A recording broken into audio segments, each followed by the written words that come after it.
आपको लगेगा नहीं कि क्या हुआ, मैं कहां भ्रष्ट हुआ, ऐसी जगह खड़े हो जाओगे कि जान भी नहीं पाओगे कि मैं कहां चढ़ रहा था, दोबारा उत्साह भी नहीं आ पाएगा। अभी बच्चा ना तो लोक को जानता है, ना परलोक को जानता है, ना हित को जानता है, ना अहित को जानता है। अभी उसका ब्रह्मचर्य किसी काम लायक नहीं हुआ और वो उतर गया व्यभिचार में, क्या होगा उसका जीवन।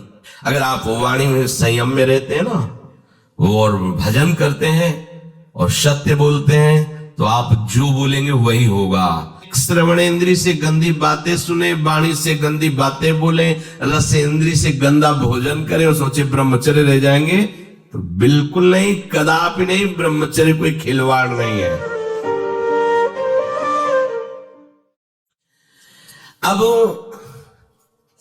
जो इस मार्ग पर, अध्यात्म मार्ग पर, आनंद मार्ग पर चलना चाहते हैं, तुमको एक इंद्रिय के संयम के लिए पांचों इंद्रियों पर संयम करना होगा, ज्ञान इंद्रियों पर। एक बात सुधारने के लिए, ब्रह्मचर्य का रक्षा तभी वो उपासक कर सकता है जब सर्वतोभावेन ब्रह्मचर्य होगा।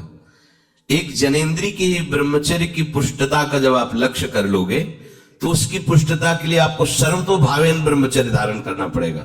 सर्वतोभावेन नेत्र का ब्रह्मचर्य, जो नेत्र किसी को भी देखकर भोग कामना कर लेते हैं, भोग बुद्धि से देखते हैं वस्तु को, व्यक्ति को, किसी को भी, ये नेत्र से व्यभिचार हो रहा है। इसीलिए सावधान रहना चाहिए। जैसे नाटक, सिनेमा आदि हैं, वहां तो जान रहे हो चित्र हैं, पर उनमें जो अभिनय करने वाले जन हैं वो तो संसारी जन ही है ना। उनका पहनावा, ओढ़ावा, हाव भाव, अंग प्रत्यंग, अगर आप भगवत भाव से युक्त है तो संपूर्ण सृष्टि में कहीं भी दृष्टि जाए अपने प्रभु की भावना होती है। पर वहां तक पहुंचने के लिए आपको ये त्यागना होगा ना। आप किसी का अनुकरण न करें, आप अपनी स्थिति को देखें। अगर आप किसी का अनुकरण करते हैं कि हमने उनको देखा है, वो टीवी देख रहे हैं, तो टीवी में क्या देख रहे हैं, कहां स्थिति है, हमें क्या पता। हमको जहां पहुंचना है उसके लिए हमारे लिए बाधक है, हमें नहीं देखना है। अगर आप माना कि कोई नाटक ही देख रहे हैं, कोई ऐसे सीरियल ही देख रहे हैं, पर उसमें अभिनय करने वाले तो संसारी भोगी पुरुष ही है ना। आप कोई त्यागी जितेंद्रीय महात्मा को थोड़ी देख रहे हैं। तो उस देखने में तन्मयता आती है, जिसको हम देखते हैं उस पर हम आसक्त होते हैं, तभी तो उसका सुख दुख अनुभव होता है।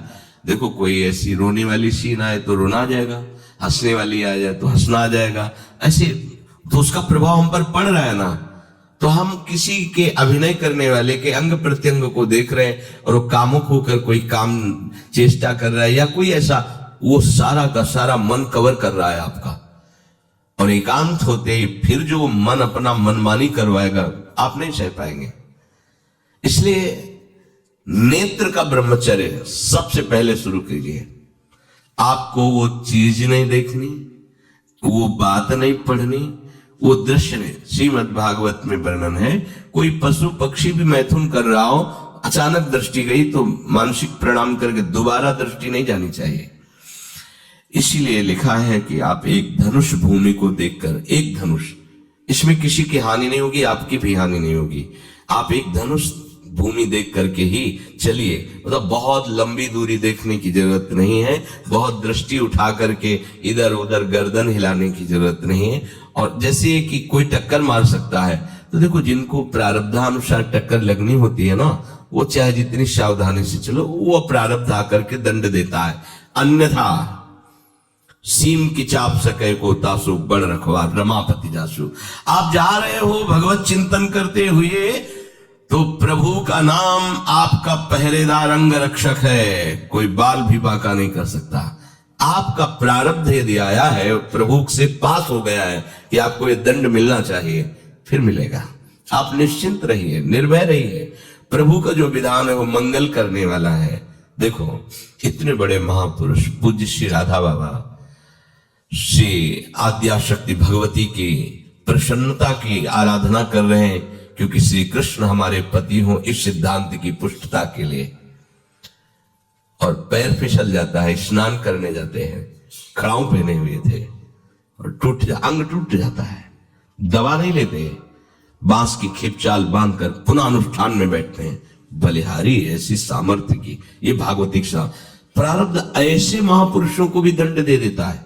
देखो ना, ऐसे महापुरुष जो ऐसी ऊंचाई पर पहुंचे हैं और इतने भागवत भजन में नियम निष्ठ है, उनको भी प्रारब्ध दंड दे रहा है शरीर को। तो अपने को इससे निश्चिंत हो जाना है। जो होना है उसे रोक नहीं सकते, जो नहीं होना उसे कोई कर नहीं सकता। अपने आराध्य देव के चिंतन में ज्यादा नेत्रों को इधर उधर दौड़ाने की जरूरत नहीं है। नेत्र का ब्रह्मचर्य, फिर वाणी का ब्रह्मचर्य, बहुत बड़ा प्रभाव पड़ता है इससे। यदि आप जवान से अश्लील बातें, गंदी बातें, कामुक बातें करेंगे तो आप ब्रह्मचर्य रह ही नहीं सकते। अगर आप वाणी से परस्पर शरीर आकर्षण वाली बातें करेंगे, बट उसको देखा तुमने क्या, बस आप गए। चाहे वो स्त्री शरीरधारी साधक हो या पुरुष शरीरधारी, परस्पर आकर्षण संबंधी यदि वाणी खुली आपकी, तो वाणी के व्यभिचार से आपका जनेंद्री का व्यभिचार प्रारंभ हो जाएगा। आप रोक नहीं सकते, नहीं रोक सकते। इसलिए वाणी से भी कोई ऐसी वार्ता न कीजिए जिससे आपके अंदर काम वेदना बढ़े। श्रवणेंद्री का, कान से गंदी बातें, व्यभिचार की बातें, कामुक बातें सुनना जिससे हमारे हृदय में कामना जग जाए, बिल्कुल नहीं। भले वो किसी को लेकर टीका टिप्पणी की जा रही हो, देखो वो साधक है, उसको हमने देखा वहां ऐसे देख रहा था, वैसे कर रहा था, वो तो आपको समझ में आ रहा है कि किसी साधक की बात कर रहे हैं। वो तुम्हारे नाश के लिए उपाय कर रहे हैं जो आपको ऐसी बात बता रहे हैं। क्यों?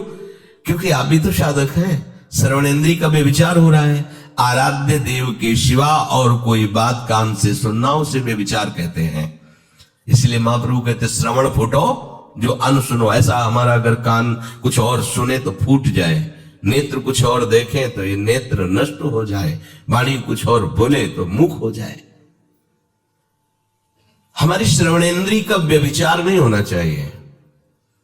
धर्म की बात, अपने आराध्य देव की बात, शास्त्र सम्मत बात हम श्रवण करें।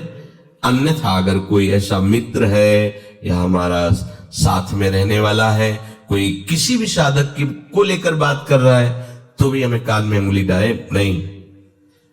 हम कोई ईश्वर थोड़ी कि हम किसी को संभाल लेंगे, हम अपने को नहीं संभाल पा रहे। हमारे सामने किसी की बात मत करो। ऐसी करना है तो प्रभु की चर्चा करो, अन्यथा मत करो। तो अगर आप श्रवणेंद्री का ब्रह्मचर्य, वाकेंद्री का ब्रह्मचर्य, नेत्रेंद्री का ब्रह्मचर्य और त्वगेंद्री का ब्रह्मचर्य, अनावश्यक किसी को स्पर्श मत करो। परस्पर विरोधी शरीर को तो भूल कर मत करो। विरोधी शरीर जैसे हमारा पुरुष शरीर है, सामने स्त्री शरीर है, तो किसी भी तरह से सेवा के लिए संकेत करना या किसी भी सेवा के लेन देन में बचाव पक्ष में रहो। यहां रख दीजिए सामान, फिर आप उठा लीजिए। सीधे हाथ में सामान लेना नहीं, सीधे हाथ में सामान देना नहीं, जमीन में रख दीजिए। अब बहुत पवित्र है तो आप कुर्सी पे जो भी आसन उसका हाथ में लेने का नहीं। परस्पर विरोधी भाव वाले शरीरों का स्पर्श बिल्कुल निषेध है, किसी भी कारण से न किया जाए। मान लीजिएगा ये बहुत मतलब आवश्यक है, यदि आप इसमें चूक कर गए तो धीरे धीरे आप फिसल के वहीं खड़े हो जाएंगे जहां से चढ़ना मुश्किल है। किसी भी साधिका को, किसी भी साधक को परस्पर लेन देन हाथ में नहीं करना चाहिए। मानो हमारी बात, आपको माला देनी है, चौकी पे विराजमान करो, हम उठा लेंगे। हमें कोई सामग्री, ये सामान रखिए, आप उठा लीजिएगा। कभी भी कोई भी परस्पर मुस्कुराहट, बातचीत, ऐसे इशारे यदि दिखाई दे तो आप बचो और उसको बचाओ। साधक है, साधिका है, उससे गलती हो सकती है, आपसे भी गलती हो सकती है। आप सत्संग सुनते हैं, आपको लगा कि इसकी मुस्कुराहट, इसकी कुछ चेष्टा ऐसी दिखाई दे रही है जो हमारे अंदर कामुकता पैदा कर सकती है, उसको भी बचाओ और स्वयं बचो, तो भगवान आप पर प्रसन्न हो जाएंगे। वो देख रहे हैं अंदर की बात। साधक को बहुत सावधान रहने की आवश्यकता। ये इसको खिलवाड़ मत समझो, इसीलिए कह रहे हैं ये अध्यात्म है, ये परमार्थ है। आपको लगेगा नहीं कि क्या हुआ, मैं कहां भ्रष्ट हुआ, ऐसी जगह खड़े हो जाओगे कि जान भी नहीं पाओगे कि मैं कहां चढ़ रहा था। दोबारा उत्साह भी नहीं आ पाएगा। बात अच्छे से समझ लीजिए। तो हमारी त्वगेंद्री का व्यभिचार ना होने पावे, सहसा किसी का इस पर किसी की भी अगर सेवा करने का सौभाग्य मिले, फिर उसमें ये प्रश्न नहीं उठता। अगर कोई गिरा पड़ा है भला ऐसी स्थिति में कि मुझे अत्यंत आवश्यक है उसे उठाना, अगर नहीं उठाते तो वो कष्ट पा रहा, अचानक कोई गिर जाए, फिर हम ये नहीं देखेंगे, फिर ये हम सूत्र नहीं स्वीकार करेंगे कि अब हम तो ब्रह्मचारी हैं, अब हम खड़े खड़े देख नहीं, उसको अत्यंत आवश्यकता है हमारी। अब उस समय हम भूल गए अपने आप को और उसको उठा करके अगर हमें अस्पताल ले जाना, अस्पताल ले जाएंगे, जरूरत है हम उसकी सेवा करेंगे। सावधान, वो भगवत भाव से की हुई सेवा तुम्हारे अंदर आध्यात्मिक शक्ति पैदा करेगी, काम भावना नहीं पैदा करेगी। हमारी मां बीमार हो और हमें उसे पता चला कि शौच कर दिया है, हमें शौचाना पड़े, हमें उसका मल धोना पड़े, तो क्या हमें काम जागृत हो जाएगा? क्या मेरी मां है। हमारी बुद्धि कभी ऐसी नहीं होगी।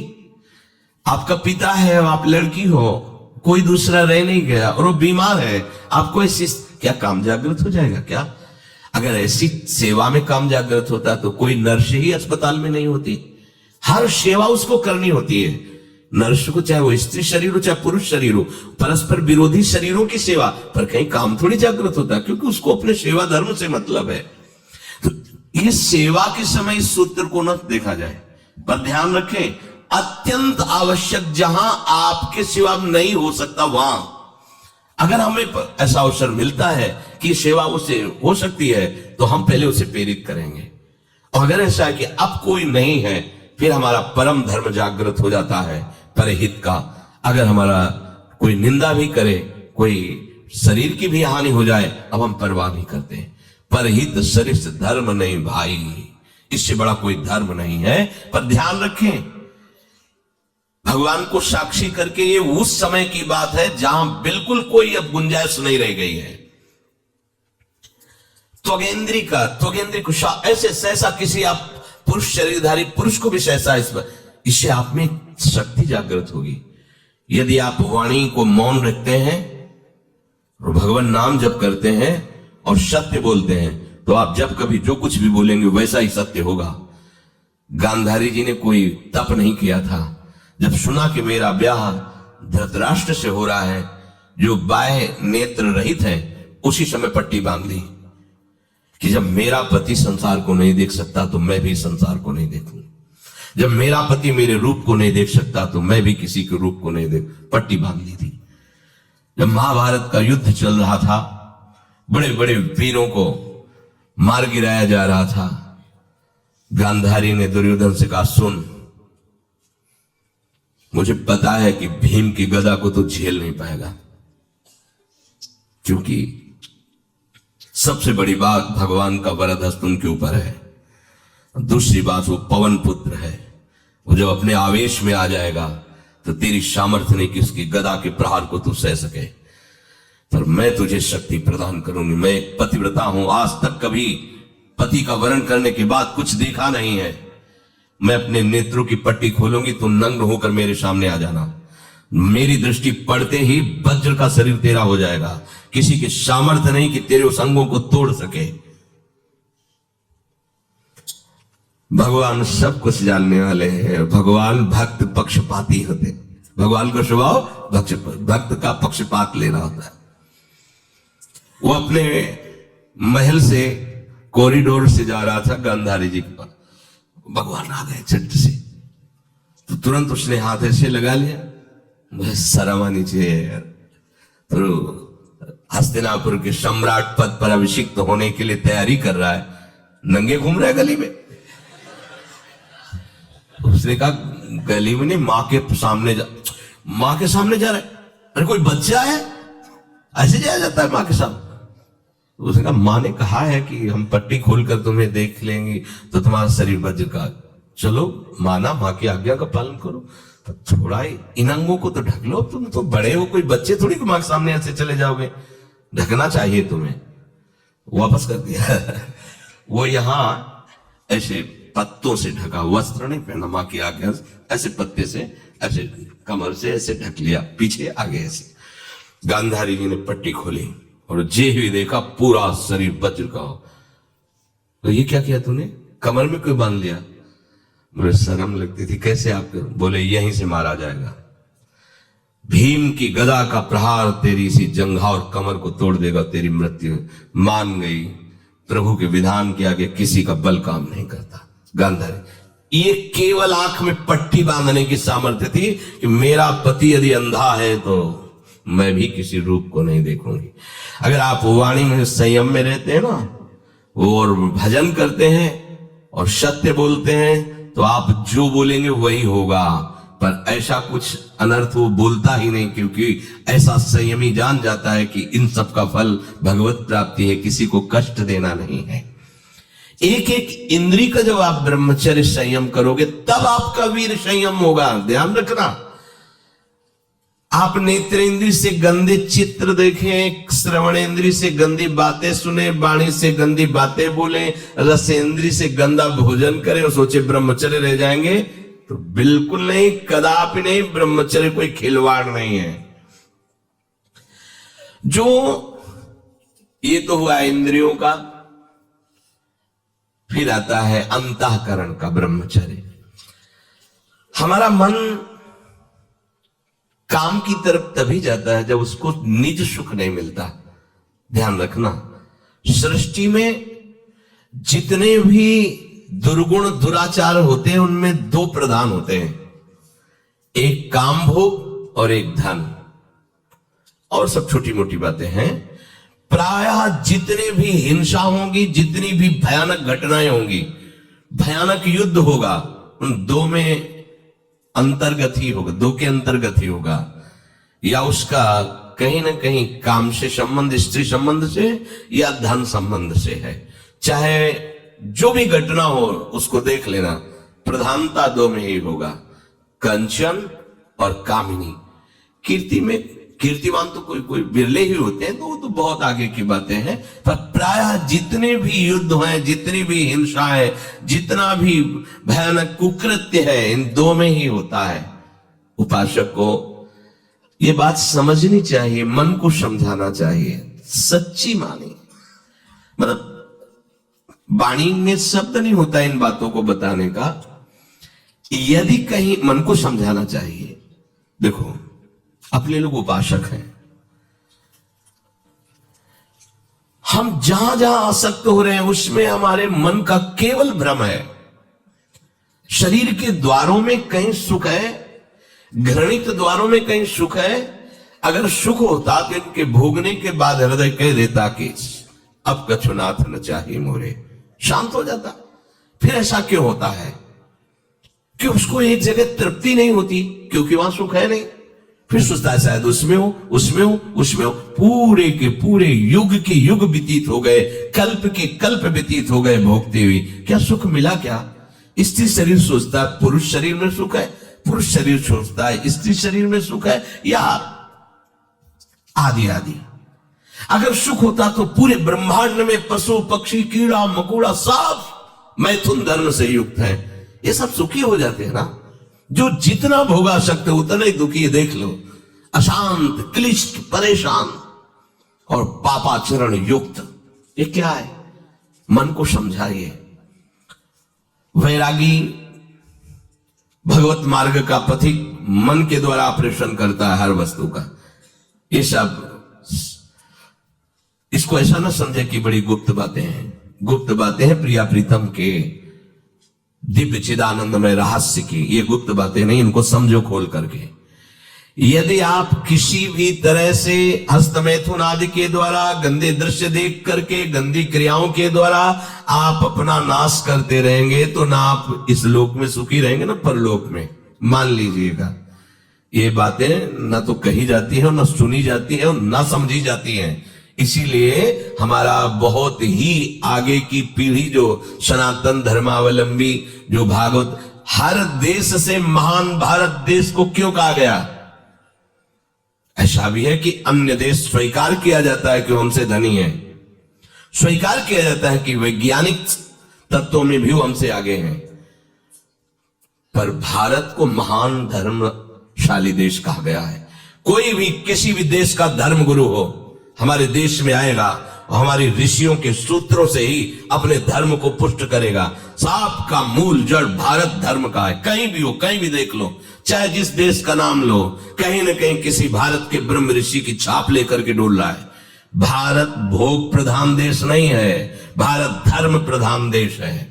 यहाँ धर्म गुरुओं के द्वारा धर्म स्थापना करके चलाया जाता है। यहाँ आज जो हम समझ रहे हैं कि बाहरी परिपाटी हमारे भारत में आ जाए तो भारत आधुनिक और सर्वश्रेष्ठ देश माना जाएगा, कभी नहीं। भारत अपनी परिपाटी से चलता है, तब सब देशों के ऊपर राज्य करता है। किसी भी देश में न पतिव्रता मिलेगी न यति मिलेगा, ब्रह्मचर्य का कहीं नामो निशान नहीं मिलेगा, ये भारत देश में ही मिलेगा। यहाँ ब्रह्मचारी मिलेंगे, यहाँ सती मिलेंगे, यहाँ प्राणपण से धर्म का पालन करने वाले मिलेंगे। अब हमारे जो नई पीढ़ी है वो आधुनिकता को स्वीकार कर रही है। गर्लफ्रेंड, बॉयफ्रेंड, कौन सा रिलेशन है, लिव इन रिलेशन, ये हमारे कहीं किसी भी धर्म ग्रंथ में लिखा हो तो आप बता दीजिए। बाल्यावस्था से आज तक जितने भी धर्म ग्रंथों का स्वाध्याय हुआ, कहीं भी लिखा हो तो ये बोलो सर्वनाश का स्वरूप है कि नहीं है। अभी बच्चा ना तो लोक को जानता है, ना परलोक को जानता है, ना हित को जानता है, ना अहित को जानता है। अभी उसका ब्रह्मचर्य किसी काम लायक नहीं हुआ और वो उतर गया व्यभिचार में। क्या होगा उसका जीवन, क्या होगा जीवन, चाहे वो स्त्री स्वरूप में चाहे पुरुष स्वरूप में हो। क्या बिना संयम के ये पशुता के व्यवहार से किसी की ना लौकिक उन्नति होती है ना परमार्थिक उन्नति होती है। पर कौन सुनेगा। यही कहा जाएगा पुराने जमाने के शास्त्रों को केवल वर्णन कर रहे हैं, ये क्या जाने आधुनिक जमाने को। तो आधुनिक जमाने की दशा क्या, और यहाँ खोल करके देखो। कोई बात नहीं, दोस्त बनाना कोई बुरी बात नहीं, इस बात को हम मानते हैं। स्त्री शरीरधारी पुरुष शरीर को मित्र बना सकता है, कोई दोष नहीं। पुरुष शरीरधारी स्त्री को मित्र बना सकता है, कोई दोष नहीं। लेकिन मित्र का क्या कर्तव्य होता है, कुपंथ निवारी सुपंथ चलावा, कुमार्ग से हटा करके सुपंथ में चलाना, उसकी समस्याओं को दूर करके उसको आनंद में से युक्त करना, उसको सहयोग करना, ना कि शोषण करना। दोस्ती कहते हैं उसके दुखों को मिटा करके उसको शांति और सुख के मार्ग में ले जाना। इसीलिए ये जो आधुनिकता बढ़ रही है, ये जो खान पान गलत हो रहा है, ये जो दर्शन गलत हो रहा है, तो इस जमाने में ब्रह्मचर्य ये केवल शब्द ही लिखा मिलेगा, जीवन में नहीं मिलेगा। नए नए बच्चे व्यसन कर रहे हैं, नशा कर रहे हैं, गंदे आचरण कर रहे हैं, क्या होगा, कैसे आगे कोई समझेगा शास्त्र क्या है, धर्म क्या है, बल क्या है। आज नवयुवक 16 से 28 के बीच में कोई ऐसा नहीं दिखाई देता है और जिसमें आध्यात्मिक थोड़ा भी बल हो, काम क्रोध आदि सहने की सामर्थ्य हो। अपने बूढ़े माता पिता को थप्पड़ मार रहे हैं, बूढ़े माता पिता को गाली दे रहे हैं, बूढ़े माता पिता जिन्होंने खवा पिला के इतना बड़ा, उन्हें अनाथालय भिजवाया जा रहा है, उनको छोड़ दिया जा रहा है। आप विदेश घूम रहे हैं, उनके खाने की व्यवस्था घर में नहीं। क्या है ये, आज आधुनिक विद्या का ये प्रभाव है। विद्या विनयम ददाती, जो अपने वयोवृद्धों की सेवा नहीं कर सकता वो क्या विद्या पढ़ा। जो दूसरों की रक्षा नहीं कर सकता क्या विद्या पढ़ा। क्या विद्या का यही स्वरूप है दूसरे का शोषण करना। क्या विद्या का यही स्वरूप है कि शराब पीना, ड्रग्स का ये नशा करना, ये क्या विद्या सिखाती है। वो कहा जाता है आज तो आधुनिक विद्या बढ़ रही, मुझे लगता है संयम में रहना ही विद्या का वास्तविक स्वरूप है। अपनी इंद्रियों को संयम में रखना, अपने को संयम में रखना, बुजुर्गों का, गुरुजनों का, शास्त्र का, भगवान का भय रखना है हृदय में। ऐसा नहीं, आप तभी निर्भय हो पाओगे यदि शास्त्र का भय नहीं, भगवान का भय नहीं, धर्म का भय नहीं, तो फिर आप वहां पहुंच जाओगे जहां